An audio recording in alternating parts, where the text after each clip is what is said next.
আসসালামু আলাইকুম। সবাই দেখতে পাচ্ছেন আমি যেখানে কাজ করছি পুকুরে সাইডে, এই দেখেন আমাদের একটা 15 ইঞ্চির খাঁচা। তো এটা 15 ইঞ্চির খাঁচা বলতে গেলে খাঁচাটা হচ্ছে 1 ফুটের, আর আমরা ঢালবো 15 ইঞ্চি, ওই জন্য আপনাদেরকে বললাম 15 ইঞ্চির খাঁচা। তো এই দেখেন ঢালাই পুরো কমপ্লিট। তো কাজটা কেমন হচ্ছে অবশ্যই আপনারা জানাবেন। এক হিসাবে গার্ডওয়াল হচ্ছে, আবার বাড়ির এধারে পার্টিশন হচ্ছে। সম্পূর্ণ কাজটা আপনাদেরকে দেখাবো আমি কিভাবে কাজটা করছি।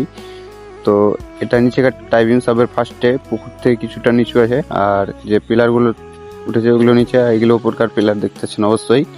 আর আমার ফির এই গাড্ডাতে টান হবে, মানে এটা একটু ওপরে হাইট আছে অনেক, ওই জন্য এটা ওপর টাইপিং মাঝখানে যে টাইপিংটা হবে ওর সাথে জয়েন হবে। তো সেটাও আমি দেখাবো, তো আমার ভিডিওটা দেখতে থাকুন। তো এখন যে আপনি দেখতে পাচ্ছেন আমি টালি করেছি, আর এদের এই ওপরকার এটা মাঝখানকার টাইপিং, এর উপরে ফির একটা টাইপিং পড়বে বাড়ির দেওয়াল ওঠার জন্য।